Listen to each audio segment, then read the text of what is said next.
Tem uma pergunta aqui do podcast Minha Mãe e Eu, que ela fala assim: é verdade que a atividade cerebral das mulheres é maior que a dos homens e que áreas? Eu acho essa discussão sobre atividade cerebral comparada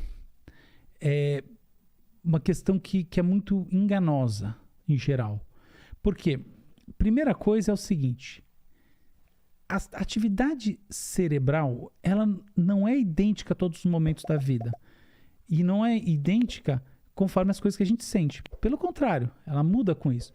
Então, eu posso dizer assim, é verdade, eu tenho mais atividade cerebral, ou seja, eu tenho um gasto, vamos usar de maneira mais simples possível, eu tenho um gasto metabólico maior, né, mais ATPs funcionando em algumas áreas do cérebro, o que quer dizer simplesmente mais estresse. Porque quando você está mais estressado, você está gastando mais energia no seu cérebro. Um monge não vai gastar mais energia, vai gastar menos energia.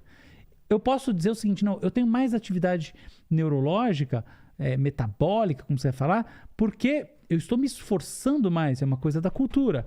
Eu posso falar que eu tenho mais atividade cerebral por uma questão intrínseca do funcionamento do meu cérebro. Então, eu entendo perfeitamente que o subtexto é esse último assunto aqui, não é que eu estou fugindo dele. Mas só para lembrar que, assim, quando a gente vê esses dados por aí, falam, o cérebro dessa pessoa é assim, o dessa daqui é assado. O que não está em discussão mas eles foram medidos de maneira realmente correspondente, fazendo uma mesma atividade, essas pessoas têm a mesma idade, porque essas coisas mudam com a idade e assim por diante? A resposta quase sempre é não. E a conclusão sobre isso é o seguinte: a grande verdade hoje em dia é que a gente não é que a gente não tem base para dizer. A grande verdade é que assim, as atividades se distribuem como uma curva. Pensa assim, essas curvas se sobrepõem muito mais e tem muito mais a ver com a idade das pessoas e a variação individual entre elas do que o sexo.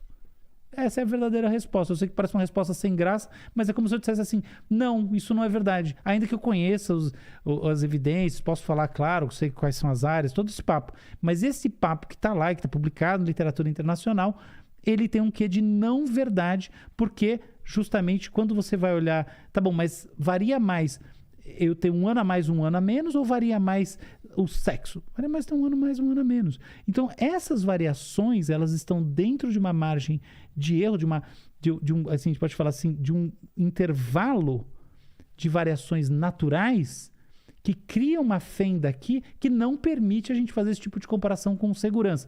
E justamente a origem dessas comparações quase sempre é um discurso assim, homem é mais assim, mulher é mais assado, que acaba separando coisas que quando a gente vai olhar só para as ressonâncias, então eu não estou querendo ter nada de ideológico aqui, mas quando eu vou olhar só para a ressonância não funciona tão bem, não é tão verdade, ou melhor, não é verdade.